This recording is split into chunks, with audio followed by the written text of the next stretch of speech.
Bulletin में सबसे पहले आपको बताएं कि कराची के इलाके लांडी की मानसरा कॉलोनी में गैर मुल्कियों की गाड़ी पर खुदकुश हमला, निजी सिक्योरिटी कंपनी के गार्ड ने नाकाम बना दिया। खुदकुश हमले के वक्त मुअस्सर जवाबी कार्रवाई से खुदकुश हमलावर समेत 2 दहशतगर्द मारे गए। खुदकुश धमाके में वैन में सवार तमाम गैर मुल्की महफूज रहे। फायरिंग के तबादले में जख्मी होने वाला एक सिक्योरिटी गार्ड अस्पताल में दौरान इलाज दम तोड़ गया। तफसील देखिए इस रिपोर्ट में। हमलावर और उनका दूसरा साथी जो है वो पहले से यहाँ कहीं इलाके में एक जगह पे मौजूद थे। उन गाड़ियों में जब देखा तो उन्होंने भागकर खुद का हमलावर ने उस पर ब्लास्ट किया और वो पैनिक में होने की वजह से उसमें उसका इम्पैक्ट नहीं आया, जिसकी वजह से उसका दूसरा साथी जो है उसने वो पीछे एक जगह बना रखी थी, उन्होंने पहले से महसूस की हुई थी, उस पर बैठ के फायरिंग की है। इसी दौरान पुलिस की यहाँ करीबी एक गार्ड लगी हुई थी और जो सिक्योरिटी कंपनी के मुलाजिम इस पर तैनात थे उन्होंने उसको पीछे से जाके हिट किया, जिसकी वजह से हमला नाकाम हुआ। जो गैर मुल्की थे उस तमाम के तमाम महफूज रहे। टारगेटेड कार्रवाई है और इनकी मूवमेंट को उन्होंने यहाँ पे नोटिस किया हुआ था और ये जंप की जो सिलेक्शन ऑफ साइट की गई है वो इस जंप की वजह से की गई है कि यहाँ पे गाड़ी स्लो होती है और उसी वजह से फिर इसको टारगेट किया गया है। लेकिन अल्लाह का करम हुआ है कि इसमें दोनों जो अटैकर्स हैं वो मारे गए हैं। कराची के इलाके लांडी मानसरा कॉलोनी में गैर मुल्कियों की गाड़ी पर दहशतगर्द हमले का एक जख्मी दौरान इलाज दम तोड़ गया। जहां भाग होने वाला नूर मोहम्मद गैर मुल्कियों की सिक्योरिटी पर मामूर था। धमाके के 2 जख्मी जिन्हें अस्पताल में जेर इलाज हैं, जबकि खुदकुश हमलावरों की लाशों को भी अस्पताल मुंतकिल कर दिया गया है। शवाल असलम रिपोर्ट कर रही हैं।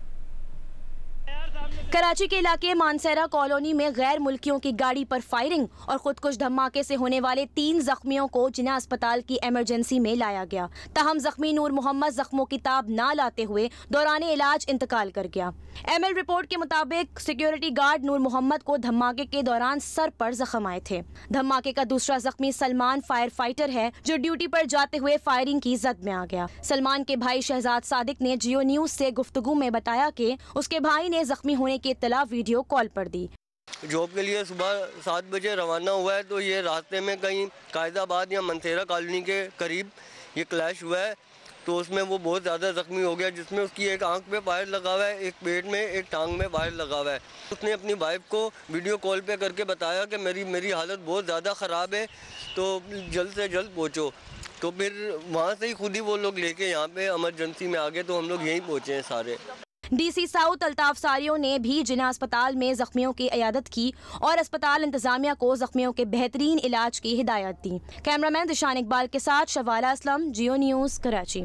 सदर आसिफ अली जरदारी के पार्लियामेंट के मुश्तरका इजलास से खिताब के दौरान हंगामा आराई पर अपोजिशन के जमशेद दस्ती और मोहम्मद इकबाल की रुकनीत मुअत्तल कर दी गई है। स्पीकर अयाज सादिक ने कहा कि जमशेद दस्ती और मोहम्मद इकबाल ने असम्बली कवायद की खिलाफ वर्जी की है।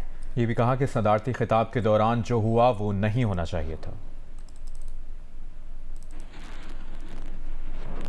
Chairman Pakistan peoples party Bilawal Bhutto Zardari ने सदर आसिफ अली जरदारी के खिताब के दौरान हंगामा आराई करने पर अपोजिशन के 2 अरकान की रुकनीत की मुअत्तली का खैर मकदम किया है। उन्होंने कहा कि स्पीकर की जानिब से 2 अरकान को मुअत्तल करने का फैसला जरूरी था। बिलावल भुट्टो जरदारी ने कहा कि उम्मीद है स्पीकर की कार्रवाई के बाद अरकान असम्बली के रवैये में बेहतरी आएगी। पीपल्स पार्टी आमिरों के मुकाबले करती आई है, जंगल के बंदरों से डरने वाली नहीं है।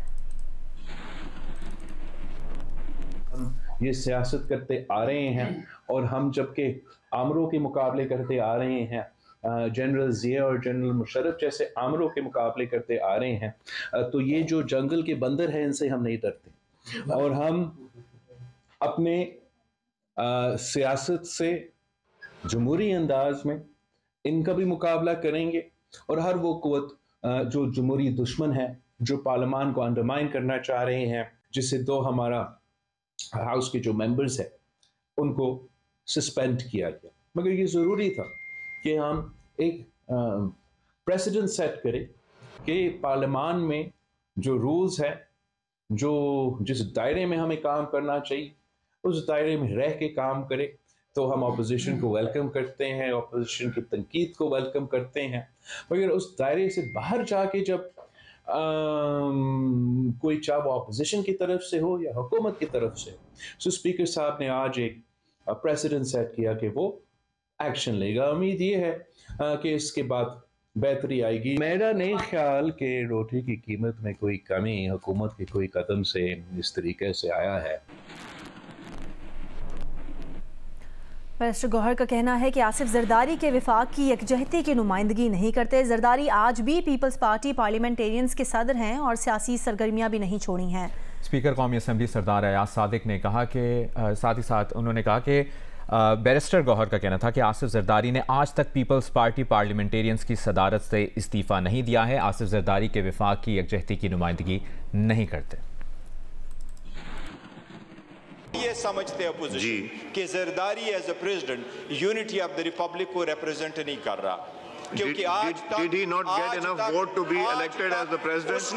उसने पाकिस्तान पीपल्स पार्टी के सदारत से इस्तीफा नहीं दिया है, नहीं उसने अपनी पॉलिटिकल एक्टिविटीज शन की। एक सेकंड प्लीज तशरीफ देखिए, एक सेकंड प्लीज बात करने दें, उनको बात करने दें, ये 1 मिनट बात करने दें। मैं एक चीज क्लियर कर दूं, जरदारी साहब कभी भी प्रेसिडेंट नहीं थे पीपल्स पार्टी के। देखिए, Zardari Pakistan peoples party parliamentarian के सदर आज भी है, आज भी वो पाकिस्तान पीपल्स पार्टी पार्लियामेंटेरियन के है और वो आज भी पॉलिटिकल एक्टिविटीज इनको बात करने। बुलेटिन में अब बात करेंगे। भारत में आम इंतखाबात के लिए वोटिंग का आगाज़ हो गया है। पहले मरहले में लोकसभा की 102 नशिस्तों के लिए पोलिंग जारी है और लोकसभा की नशिस्तों पर 7 मरहलों में पोलिंग होगी। इंतखाबात 7 मराहिल में 1 जून तक जारी रहेंगे। और भारत में आम इंतखाबात का आगाज़ हो गया है। जिस तरह हमने आपको बताया, भारतीय लोकसभा की 543 नशिस्तों के इलेक्शन 7 मराहिल में होंगे। इस पर बात करेंगे, हमें भारतीय सहाफ़ी सुहेल अख्तर कासमी साहब ने ज्वाइन किया है। सुहेल साहब, बहुत बहुत शुक्रिया आपके वक्त के लिए। ये जो सिलसिला है ये 7 मराहिल में होगा। अगर पाकिस्तान से भारत का कंपैरिजन किया जाए इंतखाबात का, तो पाकिस्तान में तो फ़ौरन रिजल्ट आ जाते हैं, ये कोई 2 महीने का वक्त लगेगा। तो वो एक्साइटमेंट कैसे बरकरार रहती है इस दौरान?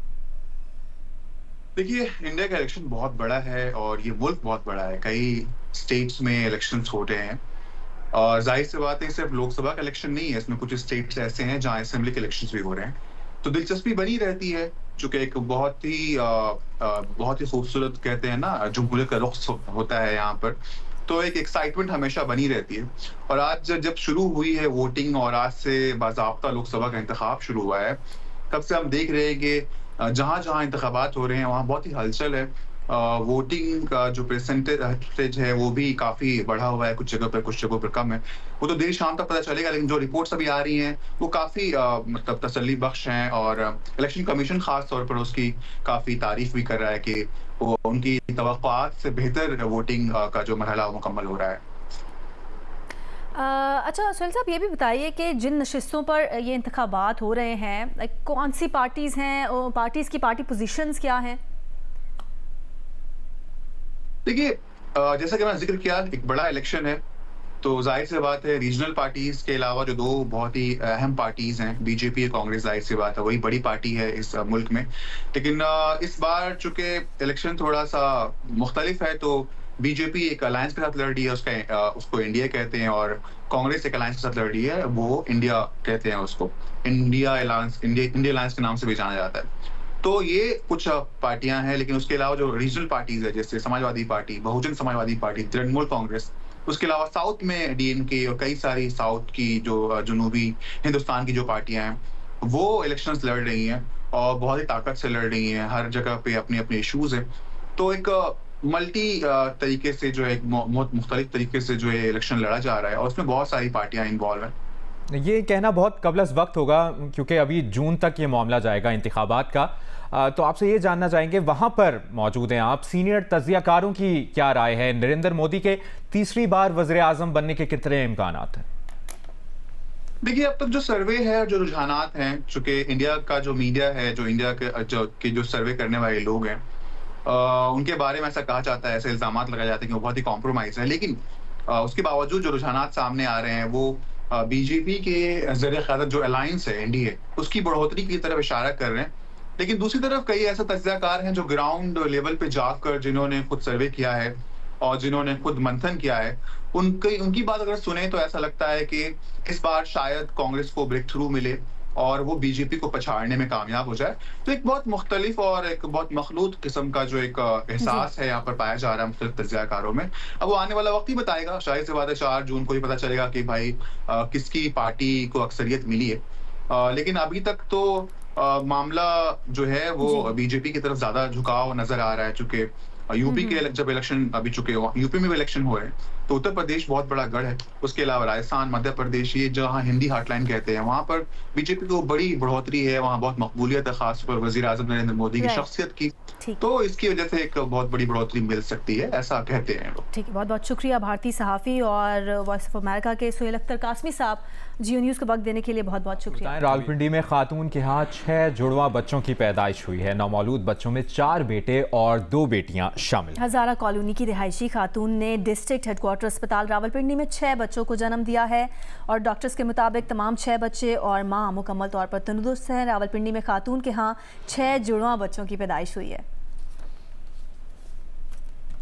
स्क्रीन पर आप देख रहे हैं, रावलपिंडी में खातून के हाथ 6 जुड़वा बच्चों की पैदाइश हुई है। नौमौलूद बच्चों में 4 बेटे और 2 बेटियां शामिल।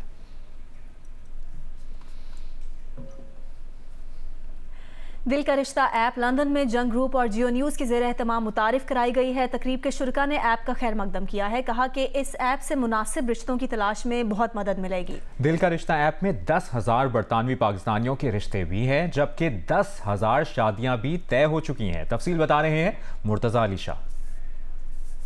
ये ऐप जब से इसकी लॉन्च हुई है, इस वक्त तकरीबन अब जो इसके 3 मिलियन सब्सक्राइबर्स होने लगे, जिनमें एक सिग्निफिकेंट नंबर लंदन से भी हम जानते हैं। यहाँ पर जो दिल का रिश्ता ऐप है उसके बारे में बहुत सारे लोगों ने इस ऐप को डाउनलोड किया और अप्रिशिएट भी किया। सरप्राइजिंगली बहुत सारे लोग ऐसे हैं जिन्होंने कहा कि हमारे पास ऑलरेडी ये ऐप है और हम यूज़ कर रहे हैं। दिल के रिश्ते का ऐप, इसका स्टॉल देखा है, उसका ऐप डाउनलोड किया है। और अच्छी ऐप है ये दिल का रिश्ता, और जो लोग बाहर रहते हैं पाकिस्तान से और जो मतलब यहाँ पे रिश्ते ढूंढ रहे हैं बच्चों के और जो अच्छी तरबियत चाहते हैं, उनके लिए ऐप बहुत साजगार है। नहीं, बहुत अच्छी ऐप है। इसके थ्रू बहुत से लोग जो हैं वो आपस में कनेक्ट हो रहे हैं और शादियाँ हो रही हैं। अच्छा, एक पॉजिटिव वो है, अमल है, गुड है। दिल के रिश्ते से हमारी फ्रेंड्स की शादियाँ हुई हैं और वो माशाल्लाह बहुत खुश रह रही हैं। का रिश्ता, नई सोच, नए रिश्ते।